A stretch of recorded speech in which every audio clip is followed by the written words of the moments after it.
Bisnis yang viral tuh biasanya cepet naik ya, terus juga rame ya, ngantri gitu ya. Tapi balik lagi, hilangnya juga cepet. Nah jangan sampai kayak begitu. Semakin banyak masalah, semakin banyak potensi bisnis yang bisa Anda garap. Itu poinnya. Kalau satu-satunya alasan orang beli karena murah, besar kemungkinan dia pun akan nyari dan juga pindah ke sebelah kalau mereka menemukan fakta bahwa harga sebelah lebih murah.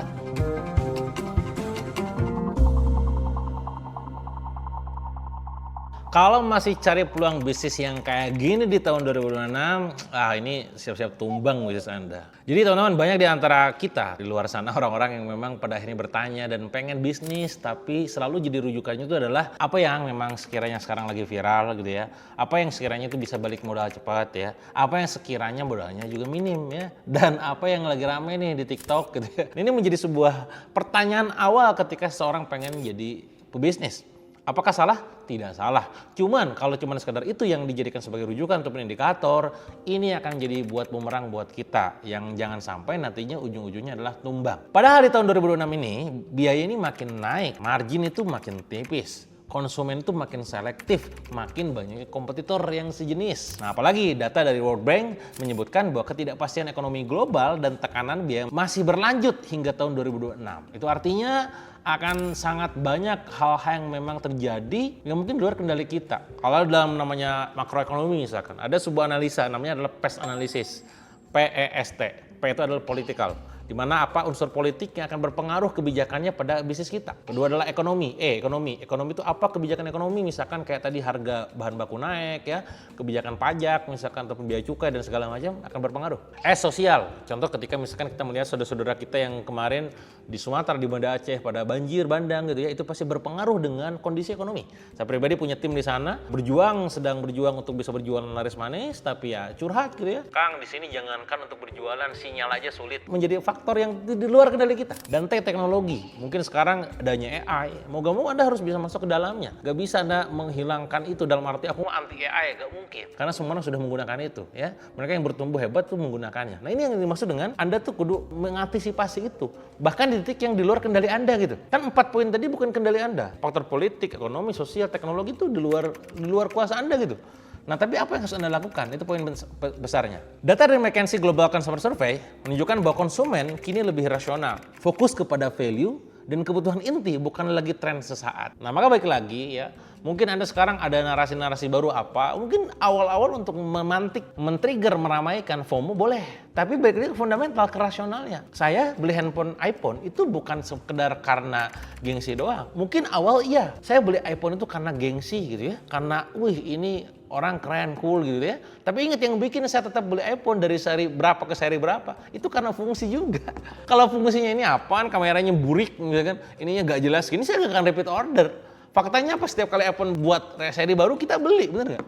Karena fungsi. Apalagi restoran, awal-awal boleh narasi, misalkan bernarasi bahwa ini nanti bakal disedekahkan, ini bisa beginilah, begitulah. Oke, mengakuisi, yes. Apakah yang bikin repeat order itu? No. Yang bikin repeat order adalah makanan lu enak enggak, makanan lu worth it enggak, makanan lu tuh pantas gak dihargai segitu gitu. Itu fungsional alias value yang sifatnya rasional. Nah maka mari kita lihat apa pola-pola yang salah yang justru ini juga harus kita hindari. Jangan sampai di tahun 2026 ini kita masih punya pola pikir yang sama seperti ini. Nomor 1, pola yang salah adalah cari bisnis yang viral. Padahal harusnya gimana? Carilah yang dibutuhkan, gak cuman sekedar viral. Bisnis yang viral tuh biasanya cepet naik ya, terus juga rame ya, ngantri gitu ya. Tapi balik lagi, hilangnya juga cepet.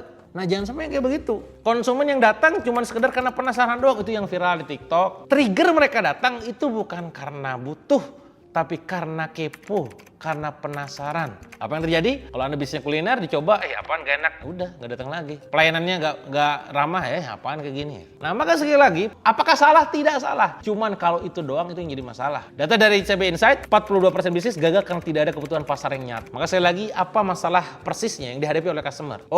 Ada orang yang pengen begini-begini tapi begini. Nah itu cari tahu. Semakin banyak masalah, semakin banyak potensi bisnis yang bisa Anda garap. Itu poinnya. Bahkan dari Harvard Business Review, gitu ya, tren tanpa diferensiasi itu sulit bertahan setelah hype turun. Maka poin pentingnya adalah bahwa sebagai Anda seorang brand owner, pastikan apa positioning dari brand Anda. Apa perbedaannya? Apa yang membedakan produk dibanding yang lain? Jangan sama aja kita jualan produk makanan ini, jahitannya rapi, produk ini sama aja. Nah ini pola yang jangan sampai Anda ulang. Jangan cuma sekedar beli produk, bikin produk yang cuman sekedar berawal dari viralitas, tapi pastikan dibutuhkan sama orang. Pola kedua, pola yang salah apa Kang?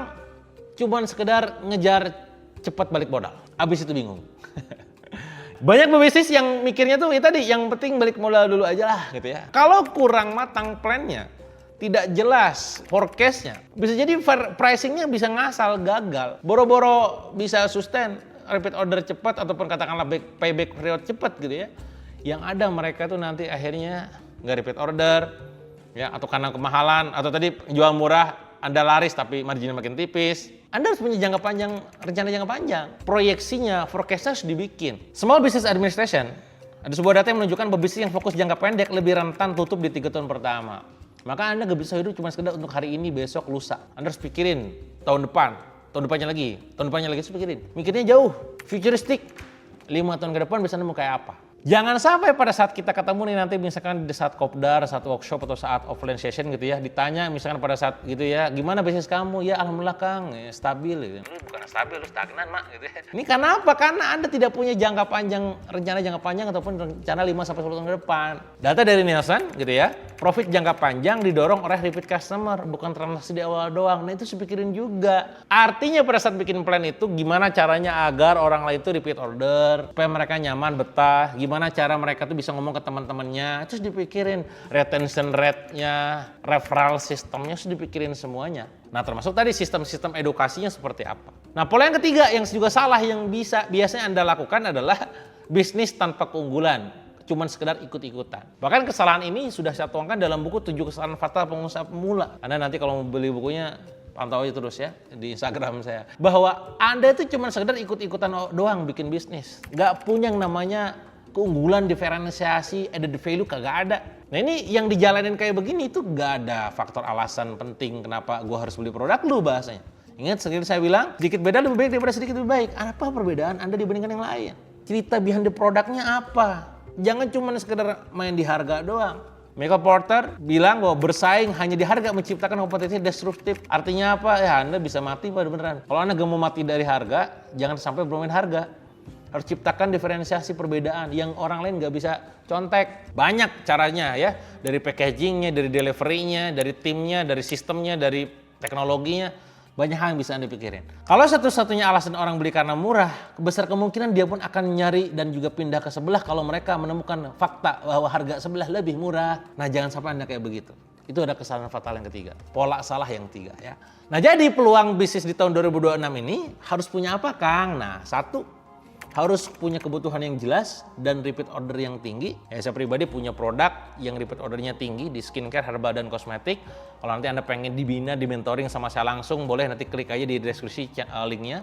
Saya akan arahkan nanti untuk masuk ke tim saya untuk kita bina bareng-bareng agar gacor jualannya Anda, income Anda naik. Mau kayak gitu teman-teman, langsung aja diklik. Intinya adalah produknya udah repeat ordernya tinggi, pembinaannya pun nanti akan saya lakukan. Apalagi yang kedua, marginnya masuk akal. Begitu Anda nanti klik link yang ada di kolom deskripsi itu ataupun di komen ya, margin Anda jadi agen 40%, margin jadi sub agen 30%, margin jadi reseller 20%, lumayan gede. Daripada ada bikin brand sendiri belum tentu laku juga gitu kan. Mending join bis orang lain tapi dibina kan. Apalagi bisnis bertahan tanpa cuma sekedar viral di awal doang. Ada sustainability-nya. Cek industrinya udah bertahan berapa lama tuh perusahaan ya. Oh udah 10 tahun. Oh, mantap gitu ya, lanjutkan ya. Dan balik lagi bisa scale up dan bisa naik kelas secara pelan-pelan. Gak harus cepet. Anda punya target misalkan target 10 miliar per bulan. Awal-awal sekarang 100 juta gak apa-apa. Tapi nyampe 10 miliar misalkan dalam sekian tahun. Paham teman-teman semua? Kalau Anda masih bingung, nggak kebayang, pengen dibimbing, diarahin, dimentoring, sekali lagi klik aja link di kolom deskripsi ataupun di pin komen ya. Insya Allah nanti bakal masuk grup khusus bareng saya untuk dibina agar makin laku keras jualannya dan makin laris Tanjung Kibo. Itu aja mungkin teman-teman untuk video kali ini. Sampai jumpa di video berikutnya.